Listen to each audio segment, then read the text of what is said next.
kepalanya terpenggal. Ada apa ini?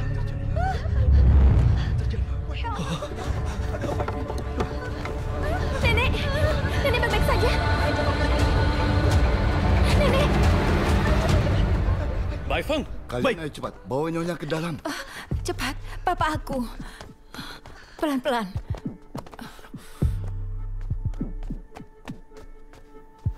Ro.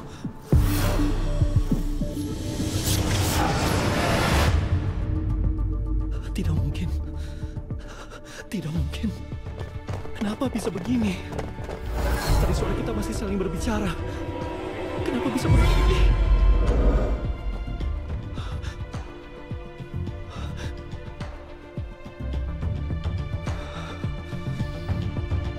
Kau.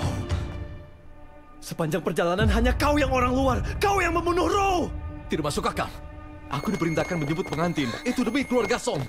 Kapan aku bertemu pengantin wanita? Nona, ayo kita pergi. Tunggu sebentar. Kau yang mengantar pengantin. Masih berani menuduhku? Pengantin mati di tanduk pernikahan. Kau datang untuk mengantar pengantin atau membunuhnya? Aku dan Song Ro tumbuh bersama sejak kecil. Mana mungkin aku mencelakainya? Pasti keluarga Yu yang tidak puas dengan pernikahan ini hingga membunuh adikku untuk melampiaskan amarah.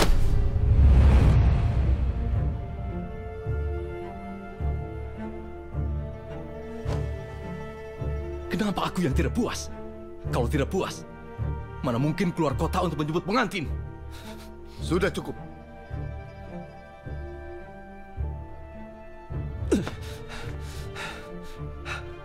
Bai Feng, perintahkan pasukan baju hitam dan pengawal kediaman Markis Anyang untuk menjaga tempat ini.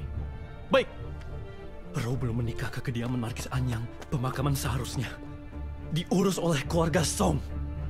Akan kubawa pulang ke ibu kota. Pengawal! Wakil Komandan Wei, Nona Song istri dari Pangeran Kediaman Markis Anyang. Statusnya ditetapkan saat Kaisar menunjuk pernikahan. Kediaman Markis Anyang tentu akan menuntut keadilan. Semua pengirim pengantin harus tinggal. Mereka yang belum diselidiki dilarang meninggalkan kediaman Markis Anyang. Kau berani? Di dunia ini, tidak ada yang tidak berani aku lakukan. Bawa pergi!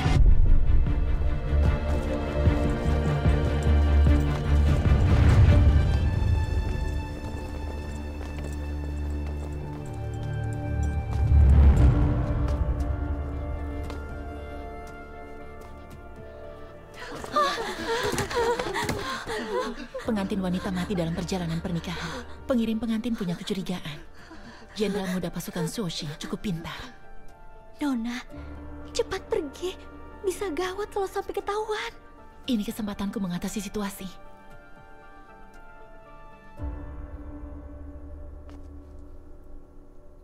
Ro, aku tidak berguna. Aku tidak bisa melindungimu. Akan tidak bisa membawamu pulang. Kalau tahu tragedi ini akan terjadi, tidak seharusnya aku memaksamu datang. Jah, pergi lihat nenekmu dulu. Nenekmu pasti sangat mencemaskanmu. Ayah, aku sungguh tidak melakukannya. Ayah tahu kau difitnah. Sebelum lepas dari kecurigaan, demi menjaga reputasi kediaman Markis Anyang, kau terpaksa diam di rumah. Jangan keluar. Ayah, apa yang terjadi? Para tamu ingin pergi, tapi tidak berani. Semuanya mencari tahu. Siapkan kereta antar tamu lewat pintu barat. Katakan hari ini ada perubahan. Kediaman Markis Anyang akan meminta maaf di lain hari. Baik. Gubernur Ho, pengantin wanita istri pangeran yang dipilih kaisar, mendadak mati seperti ini, sungguh menyedihkan. Masalah ini melibatkan dua keluarga bangsawan. Mohon perhatian Gubernur Hu. Segera selidiki pembunuhnya. Tuan Markis tenang saja. Aku akan menyelidikinya dengan tuntas.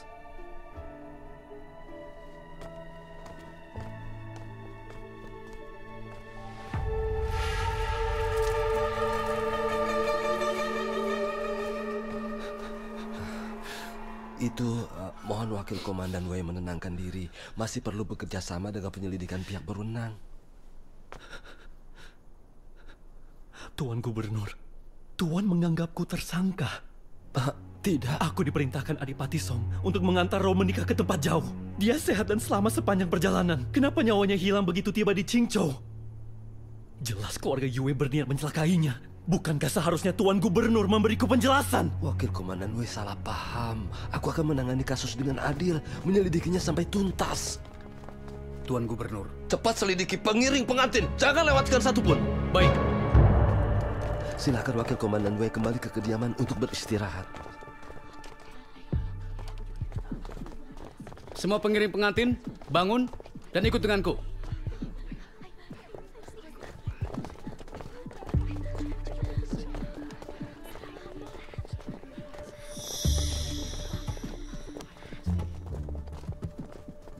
Cepat sedikit, cepat. Cepat. Yang mulia, Gubernur Huo datang tepat waktu. Tandu pernikahan dan mayat sebaiknya tidak di sini. Atur pemeriksaan secepat mungkin. Yang mulia, aku sudah mengatur tentang pemeriksaan. Prioritas saat ini menyelidiki tersangka. Mohon Yang Mulia, awasi tempat ini sebentar. Kenapa gubernur tidak memeriksa tandu pernikahan dan mayat lebih dulu? Kalau bukti rusak, dia yang harus bertanggung jawab. Sungguh bodoh. Nona, jangan ikut campur urusan ini lagi. Kalau Tuan Putri Agung tahu kau melakukan tugas ahli forensik lalu membencimu bagaimana? Tidak ada lagi yang akan mendukung kita. Tidak akan. Kalau kita pecahkan kasus ini, akan menguntungkanku dan kediaman Markis Anyang. Jangan khawatir.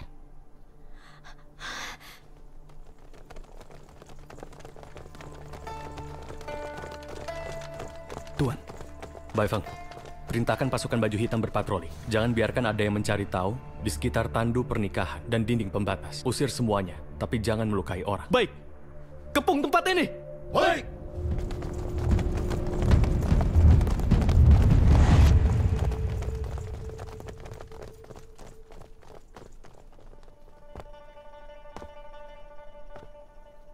Pasukan baju hitam semua berdiri, membelakangi tandu pengantin. Baik.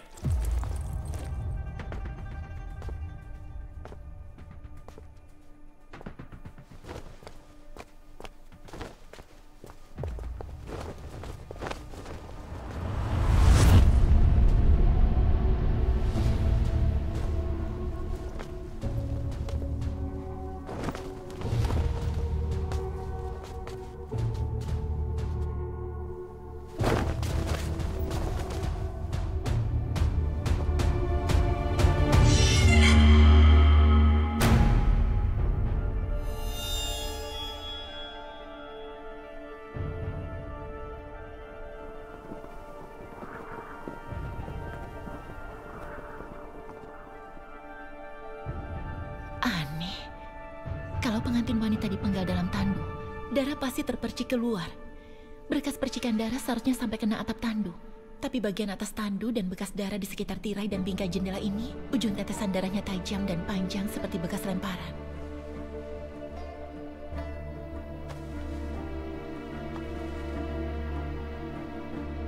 Bekas darah pada kerah baju pengantin juga tidak sesuai. Kalau dia dipenggal, kenapa hanya sedikit darah yang tersisa? Hanya menodai kerah baju.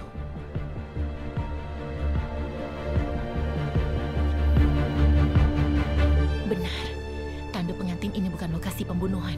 Mungkin telah dimanipulasi. Kalian bawa mayat ke rumah duka lebih dulu, lalu bawa tandu ke biro pemerintah. Tidak boleh. Nona ke-9 Sin, kenapa kau ada di sini? Kakak-kakak, mayat dan tandu pernikahan ini tidak boleh disentuh. Baru boleh dipindahkan setelah pemeriksaan. Pihak berwenang sedang bertugas. Kau hanya seorang wanita. Jangan berisik, cepat pergi sana.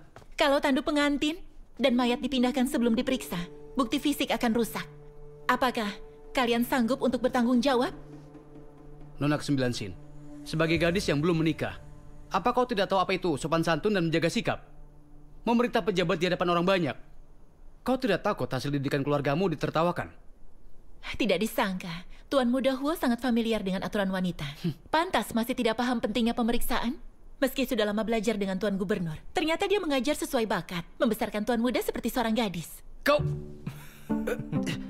Siapa yang tertawa? Jangan tertawa. Aku tidak Diam tertawa. semuanya! Nona ke-9 Sin, aku tahu. Kau tidak terima dengan batalnya perjodohan keluarga kita, kan? Tapi semakin kau mengejarku seperti ini, aku semakin tidak akan kembali. Lebih baik kau lupakan saja. Mendengar ucapan Tuan Muda Huo, aku jadi merasa lega. Untung saja Tuan Muda tidak ingin kembali. Kalau tidak, aku pasti malu menghadapi arwah ayahku. Ayo. Kau beraninya! Dia malah pergi. Sebenarnya apa yang tadi dia sadari? Kenapa kalian diam saja? Mana kereta kerbaunya? Cepat mau pergi barang-barang ini! Tanpa perintah Jenderal Muda, siapapun dilarang mendekat. Aku... Tidak masalah. Tuan Muda Huo. Namaku Warning. Hormat kepada Yang Mulia. Tuan Muda Huo diutus Tuan Huo untuk memeriksa? Ayahku hanya memerintahku membuat tandu dan mayat ini kembali ke biro pemerintah dan rumah duka. Pejabat dan ahli forensik yang akan melakukan pemeriksaan. Daerah kerja kalian selalu melakukan pemeriksaan? Berdasarkan pengalamanku semuanya seperti ini. Kalau pengakuan tidak sesuai hasil pemeriksaan? Ya tentu saja mengutamakan pengakuan. Pemeriksaan tidak 100% akurat. Kalian akan dikawal ke biro pemerintah dan rumah duka. Hati-hati di perjalanan. Jangan meninggalkan barang apapun. Sebelum kasus ditutup, kalian tetap di sana. Baik!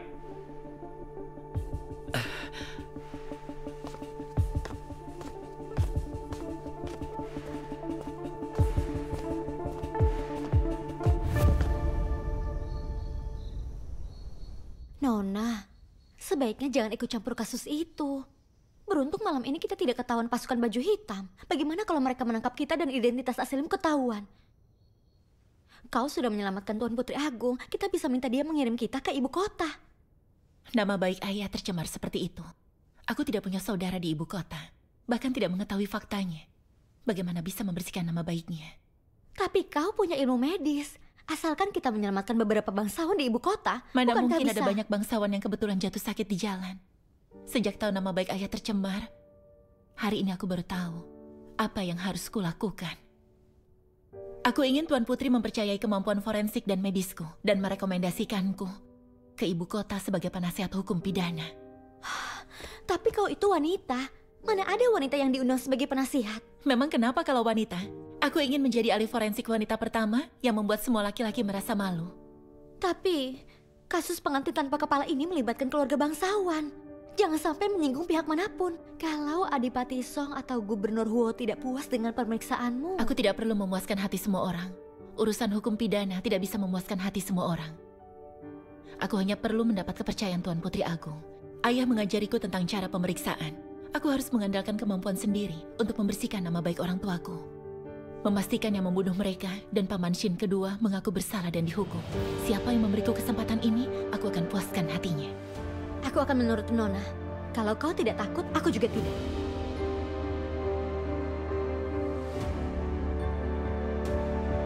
Bagaimana? Sin Wan benar putri dari keluarga istri kedua Sin? Memang benar. Sin Liang, dari keluarga istri kedua punya putri Sin Wan. Sakit-sakitan sejak lahir. Setelah kehilangan ibunya, dia dikirim ke Lembah Raja Obat. Sembuh setahun yang lalu. Latar belakangnya jelas dan tidak ada masalah. Lembah Raja Obat hanya mengizinkan warga biasa tinggal untuk pengobatan. Mata-mata kita bahkan tidak bisa masuk. Dia bisa tinggal selama belasan tahun. Kabarnya Sin Liang tidak tertarik pada karir pemerintahan. Dia juga sering membantu mengobati warga. Dijuluki tabib bermoral. Dia teman baik Sun Si dari Lembah Raja Obat. Putri teman baik, tentu boleh tinggal lama. Tidak disangka, Markis Zongyong yang berambisi tinggi ternyata punya adik yang tidak tertarik pada uang. Meski kediaman Markis Zongyong belum berpisah secara resmi, tapi Sin Liang tidak dekat. Sin An yang dilahirkan oleh istri sambung sering berkomunikasi dengan Markis Zongyong. Bagaimana Sin Liang? Soal insiden perahunya? Jalur air dari Lembah Raja Obat ke Jingzhou banyak. Anggota kita sedang menyelidiki jejak Sen Yi. Kalau mengatur ulang anggota, aku khawatir kasus Pangeran Qin akan terpengaruh. Saat ini hanya Sen Yi yang bisa membuktikan selir Qin bukan dibunuh oleh Pangeran Qin. Aku tidak percaya orang seperti dia akan melakukan hal bodoh.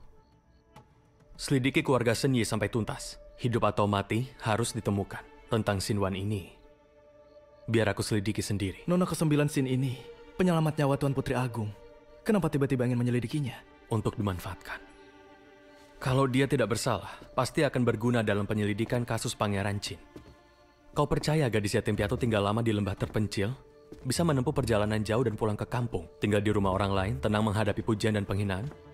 Mayat wanita di kediaman Markis Anyang diperiksanya tadi. Mungkin ada maksud lain. Aku harus waspada kalau ingin memanfaatkannya. Kau ingin memanfaatkan atau mewaspadainya? Kenapa kau ikut campur? Tertarik padanya? Tidak. Aku tidak sanggup berurusan dengan wanita yang memeriksa mayat, seperti memilih daging. Bawa laporan tentara. Baik.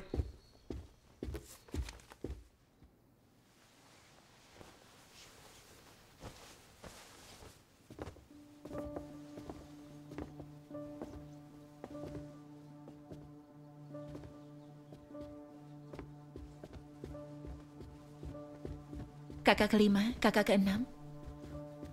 Apa yang kau lakukan di sini? Kau tidak tahu orang lain merasa sial saat melihatmu? Entah apa maksudnya kata sial yang disebut kakak keenam. Adik kesembilan. Meski adik keenam anak selir, tapi dia tetap kakakmu. Mana boleh bicara seperti itu pada kakakmu? Aku hanya menghormati orang yang menghormatiku, anak selir atau bukan. Jangan pura-pura bodoh. Apa kau memang tidak tahu awalnya Nyonya Hua sangat menyukai kakak kelima? Kalau bukan karena kau membuat dia tidak senang dengan kepulanganmu, mana mungkin membatalkan perjodohan hari itu. Sekarang pernikahan kakak kelima dan kakak Hua juga gagal. Martabat putri kediaman Shin telah dipermalukan olehmu. Kakak keenam, tidak boleh membahas pergantian pernikahan sesama saudari lagi. Kalau orang lain dengar, mereka akan mengira putri keluarga Shin suka merebut suami orang dan tidak menjaga diri. Siapa yang kau sebut tidak menjaga diri? Nona ke-9 Shin, jangan kira kau bisa bersikap sembarangan karena didukung Tuan Putri Agung. Berapa lama lagi wanita tua yang sakit-sakitan bisa menjadi pendukungmu? Saat Tuan Putri Agung meninggal, lihat aja.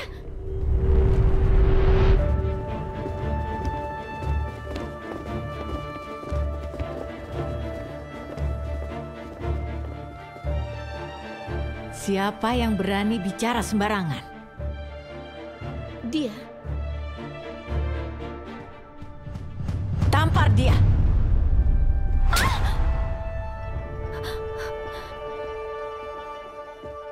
Di dinasti Su, siapa berani tidak menghormati nenekku? Kau itu siapa? Beraninya terang-terangan mengutuk nenekku. Aku tidak berani, hamba hanya panik dan salah bicara. Tidak bisa menjaga mulut. Untuk apa punya lidah? Potong lidahnya. Putri, mohon ampun. Aku tidak berani lagi. Nenek, tolong aku. Aku mohon, Putri Wening jangan marah. Ini semua salahku yang lalai mendidik dengan baik. Sehingga gadis ini jadi tidak tahu aturan seperti ini. Mohon Putri, mengampuninya. Mengingat dia masih muda. Aku akan menghukumnya dengan berat sesuai peraturan keluarga. Sebagai pelajaran bagi yang lain. Mohon Putri berbelas kasihan. Apa hukumannya menurut keluarga Shin? Tidak menghormati senior. Dipukul 80 kali. Dikurung selama 2 bulan.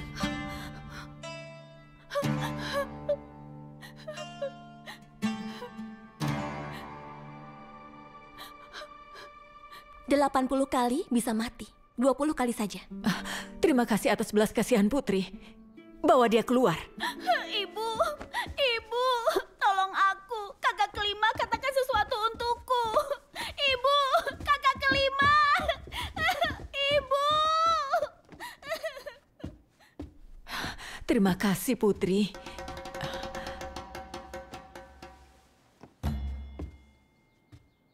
Nenek menunggu untuk kau periksa. Jangan membuang waktu. Ayo kita pergi.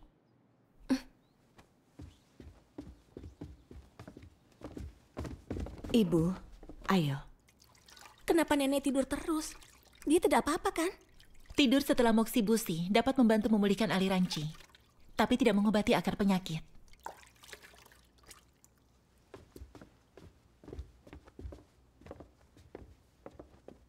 Kau bilang kalau nenek bisa melewati kritis, maka penyakitnya tidak akan parah. Penyakit Tuan Putri Agung sudah kena hati. Ditambah kasus pembunuhan kemarin, penuh rasa takut dan cemas, mengakibatkan gangguan energi dan juga darah. Penyakit nenek semakin parah. Nenek memikirkan Songro yang mati tragis dan khawatir Adipati Song akan membuat masalah dan mengakibatkan kakak kehilangan nyawa. Ini menyeret nama baik kediaman Markis Anyang. Semoga saja nenek bisa bertahan. Hati adalah pusat emosi dan perasaan. Kalau masalah ini tidak diatasi dan terus berlanjut, takutnya tidak bisa sembuh dengan obat-obatan. Tapi Gubernur Huo baru mengambil alih kasus pembunuhan. Butuh waktu 1 bulan lebih sampai ada hasilnya. Bagaimana tubuh nenek bisa bertahan?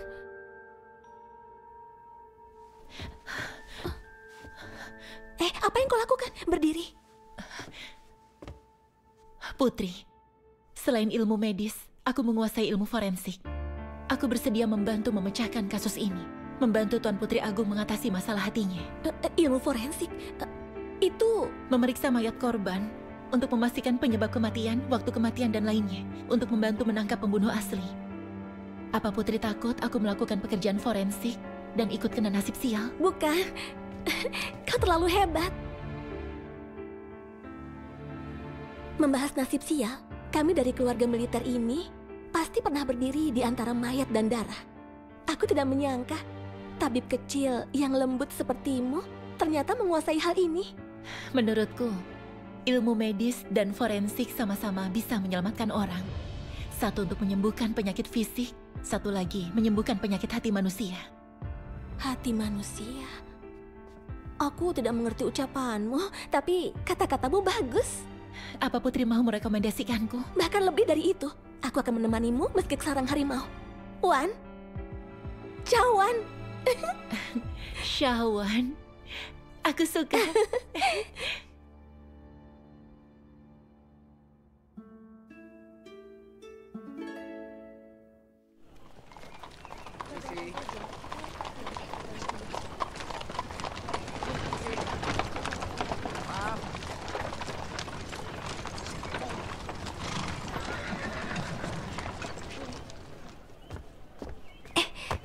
Kasih. Sudah besar tidak bisa jalan dengan benar. Kakak.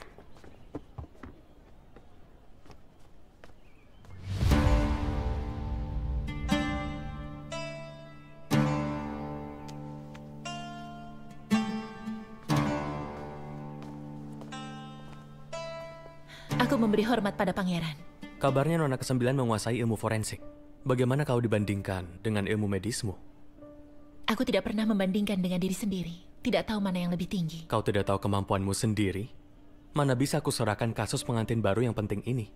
Pertama, dari hati seorang dokter, Tuan Putri Agung sakit dalam emosi. Aku juga ingin menenangkan hatinya. Kedua, dari lubuk hatiku, dibanding jadi tabib kecil, aku lebih ingin menjadi ahli forensik. Ini peluang langka bagiku di bidang ini.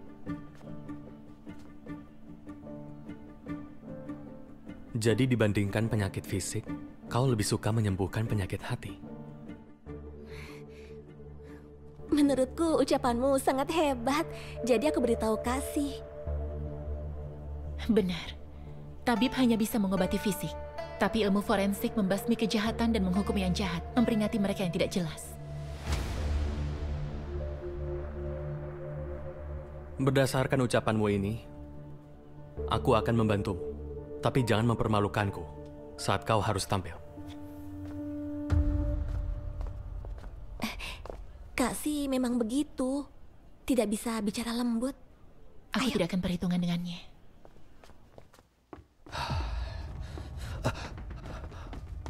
Aku memberi hormat kepada Yang Mulia, memberi hormat kepada Putri Yuening.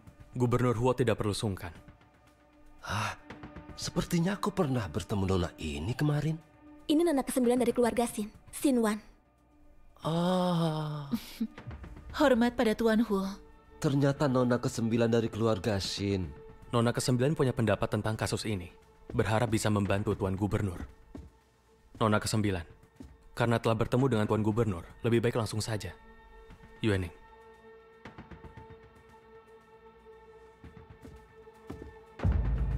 Apa Tuan sudah menemukan kepala korban?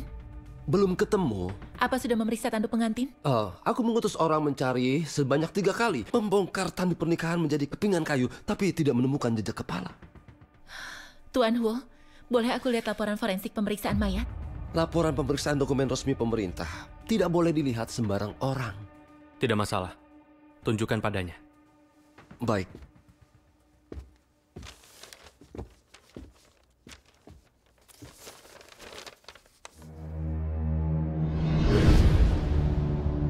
Kenapa di laporan ini tidak ada catatan tentang pemeriksaan mayat? Kalau kepala belum ditemukan, kenapa sudah dipastikan bahwa korban adalah Songro? Hah? Kalau bukan Songro, siapa lagi? Mungkin Adipati Song tidak ingin menikahkan putrinya dan mengirim pengganti. Mungkin pembunuh ingin mengecoh orang-orang dan mengirim mayat wanita tanpa kepala. Saat ini tidak ada bukti yang menunjukkan bahwa korban adalah Songro, putri sah, kediaman Adipati Song. Wakil Komandan Wei dari keluarga Song sudah memastikannya. Bagaimana Wakil Komandan Wei memastikannya? Hah? Mana mungkin ada kesalahan? Sebelum pelaku tertangkap, siapapun yang ikut mengirim pengantin harus dicurigai. Keterangan mereka tidak bisa dipercaya. Demi memastikan identitas korban, mohon Tuan Huo periksa mayatnya secepat mungkin. Orang biasa pun tidak ingin merusak mayat. Apalagi korban ini punya status terhormat. Mana bisa membiarkan ahli forensik rendahan menodainya? Meski mereka dianggap rendah, tapi pemeriksaan mayat adalah penentu menegakkan keadilan. Tuan memutuskan kasus dengan asal begini. Apakah kau tidak takut? Ada bias dalam kasus dan mengambil keputusan yang tidak adil. Itu, kau asal bicara saja. Yang mulia, selama bertahun-tahun menjabat, aku tidak pernah menghakimi kasus dengan tidak adil. Gubernur Huo salah paham. Maksud Nona ke-9 tidak begitu. Aku memang bermaksud begitu. Yang mulia tidak perlu melindungiku. Urusan hukuman pidana, mana boleh asal dibahas seorang wanita. Nona ke-9, tolong jaga sikapmu. Orang bijak pernah berkata, kesalahan dalam pidana sering bermula dari selisih di awal. Tuan Shen Yi mengutip banyak hal nyata dalam catatan pembersihan kesalahan di pengadilan, membuktikan pentingnya pemeriksaan. Apa Tuan mau asal membuat kesimpulan? Shen Yi, penjahat yang dihukum kaisar, sudah dihukum penggal bersama seluruh keluarganya. Kau jadikan pengkhianat seperti dia sebagai teladan. Itu sangat tidak bijak.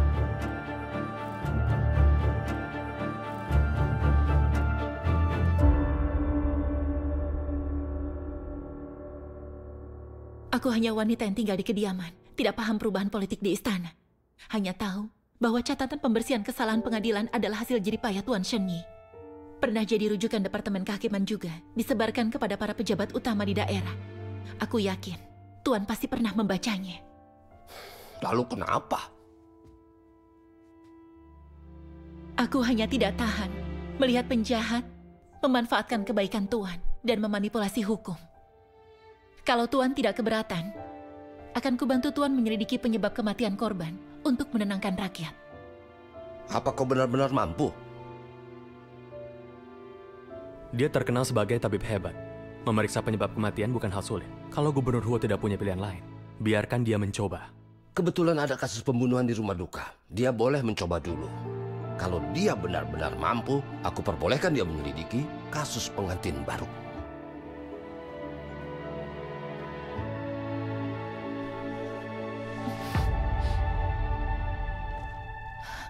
Tuan Shu, Linda Singh dipukul sampai mati oleh Mandor Weiwu. Kenapa hanya memeriksa mayat korban dan tidak menyelidiki apakah organ dalamnya rusak? Malah menyimpulkan korban mati karena penyakit tersembunyi. Aku masih baru dalam bidang ini. Sampai sekarang belum pernah mengotopsi mayat. Tidak tahu cara melakukan otopsi? Bagaimana bisa jadi ahli forensik? Tuan sendiri yang bilang tidak perlu belajar soal itu. Proses perkelahian yang diceritakan oleh Wei Wu sesuai dengan pemeriksaan ahli forensik. Tidak ada cedera luar yang fatal, pasti ada penyakit tersembunyi. Jadi tidak perlu melakukan otopsi. Kalau korban mati karena penyakit tersembunyi, di mana sumber penyakitnya? Aku ini seorang gubernur. Mana aku tahu? Tuan memang tidak perlu tahu soal ini. Aku yang mengusulkan untuk memeriksa ulang. Jadi aku akan bertanggung jawab. Bagaimana cara memeriksa ulang? Akan kulakukan otopsi sendiri. Apa?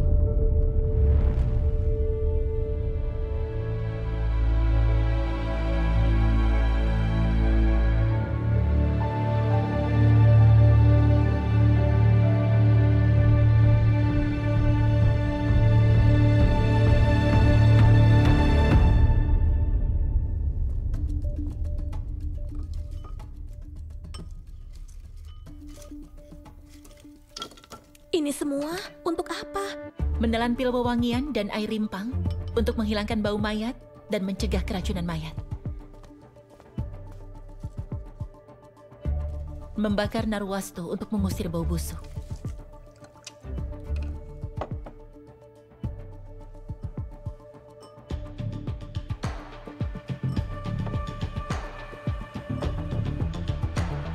Telan 1 butir.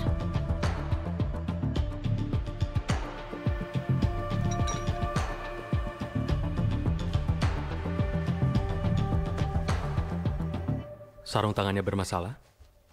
Benda ini tidak tahan air. Selama otopsi, tangan mungkin akan terluka oleh cairan mayat.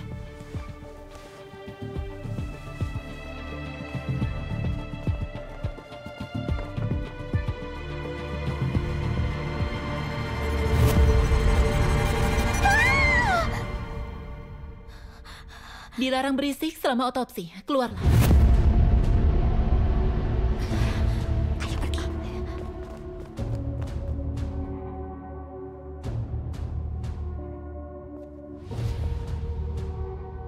Mundur yang tidak berkepentingan. Shuha, catat setiap perkataan yang kuucapkan. Baik.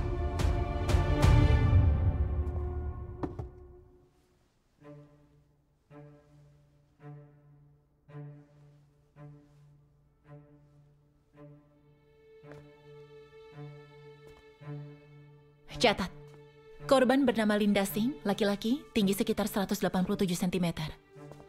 Seluruh tubuh bengkak, penuh bercak mayat.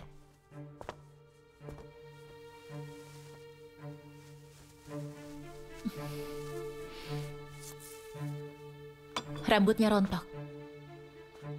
Kedua mata menonjol. Bibir sedikit terbuka. Ada gumpalan darah coklat kehitaman di antara bibir dan gigi.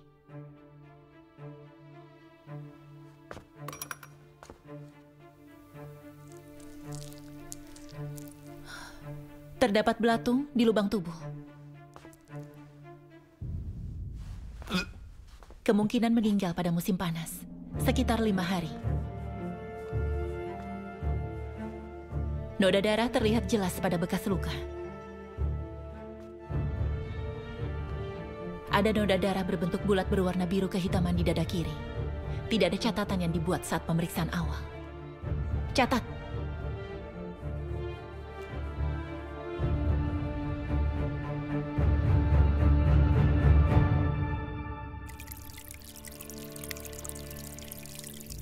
Kenapa mayatnya harus disiram air? Fuling cepat kemari, cepat. Wan mulai pakai pisau.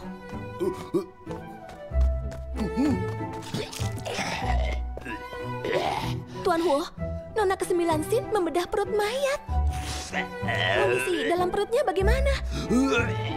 Baiklah, aku tidak akan tanya lagi. Muntah saja. Kak Si, sengaja ya? Kenapa menghalangiku? Ahli forensik Su pun sampai muntah. Apa yang Wan lakukan ya? Jangan lihat lagi.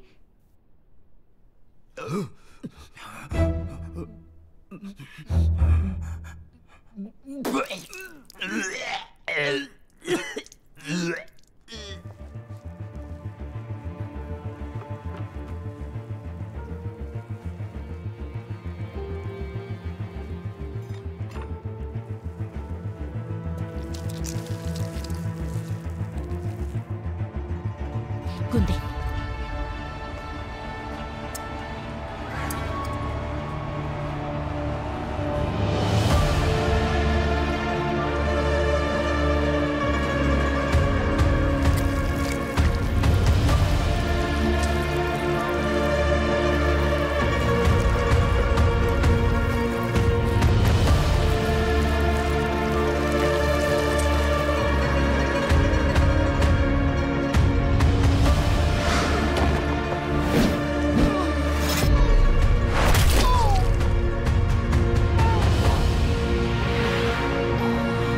Jantungnya rusak. Penyebab kematian telah ditemukan. Shuha, Keluar untuk muntah. sudah berapa lama pangeran ada di sini? Dari tadi di sini. Gawat. Apa dia terus mengujiku dari tadi? Atau sudah mencurigaiku? Kenapa aku menyeka keringatnya tadi? Dia tidak akan salah paham, kan? Yang mulia pangeran, tentang aku yang ahli forensik tidak leluasa diketahui orang lain. Tolong dirahasiakan. Baik. Nona ke-9, kau sudah bekerja keras. Aku sudah menyelidiki. Korban Linda Singh dipukul dengan benda tumpul berbentuk bulat di bagian dada kiri. Mati karena jantungnya pecah. Karena pangeran bersedia, laporan pemeriksaan sudah ditulis.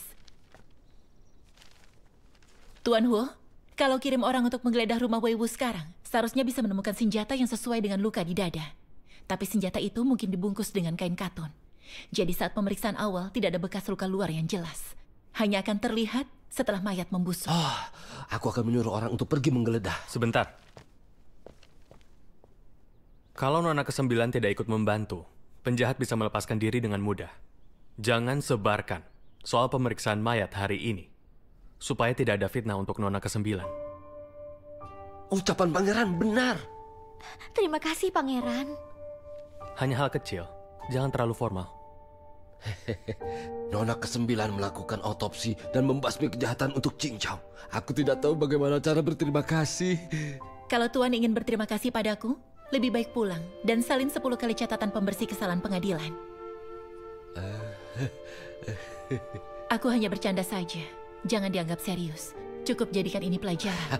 Candaan yang bagus, candaan yang bagus. Aku tidak berani meremehkan urusan pemeriksaan lagi. Kasih, Wan sangat hebat. Jadikan dia ahli forensik untuk kasus pengantin baru. Keputusannya ada pada Tuan Huo. Nona ke-9 hebat dalam pengobatan dan forensik. Ini sebuah kehormatan bagiku. Aku akan mengutus orang untuk menangkap Wei Wu sekarang. Aku permisi dulu.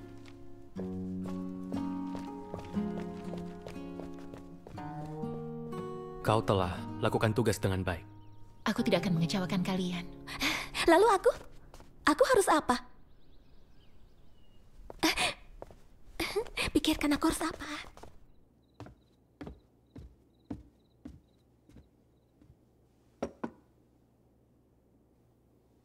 Apa yang kau pikirkan? Nona, bukankah kau terlalu percaya kepada pangeran? Aku bukan percaya padanya, tapi butuh bantuannya. Tapi kan dia keponakan kaisar saat ini. Kalau dia tahu identitasmu, nanti... Aku selalu berhati-hati di hadapannya. Dia tidak akan menemukan celah. Lagi pula, siapa bilang ahli forensik pasti adalah putri keluarga Shan? Jadi, ini hal yang baik. Benar. Dengan situasi kita sekarang, semakin banyak bantuan akan semakin baik. Semakin kuat, semakin baik. Bai Feng. Aku datang. Ada perintah apa, Tuan? Carikan semua buku Shen Yi. Untuk apa mencari buku-buku itu? Aku mau tahu kebenaran reputasinya melalui tulisan dan kata-katanya. Dan alasan yang membuat dia bisa menghormati dan menghargainya. Dan kenapa dia tertarik dengan urusan hukum pidana. Dia yang keempat ini, Nona ke-9 kan? Ada sesuatu dengan Nona ke-9.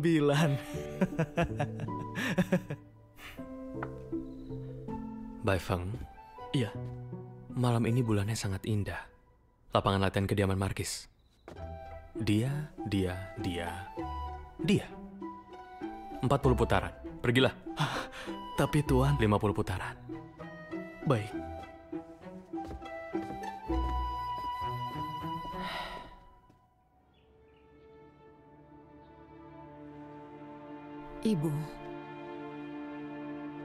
Ibu, makanlah sedikit lagi. Iya, Nenek. Sedikit lagi. Apa ada kabar tentang Songro?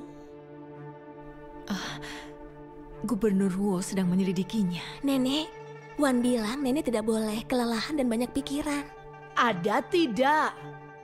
Ibu, sebaiknya pulihkan kesehatan dengan tenang. Mana aku bisa memulihkan kesehatan dengan tenang? Ini menyangkut cucu sulung keluarga Yue. Seluruh keluarga Yue. Kalau Kaisar menyalahkan kita, meminta tanggung jawab kediaman Markis Anyang, siapa yang bisa menanggungnya? Apa kau bisa? Apa kau bisa?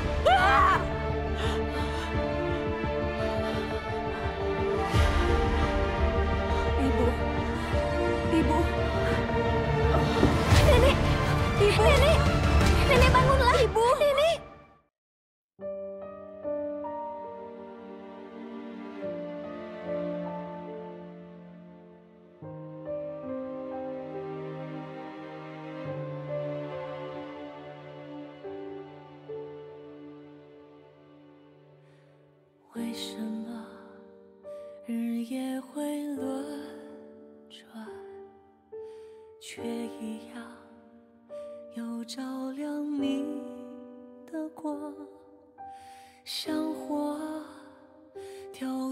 在雪中央，那么亮，那么暖。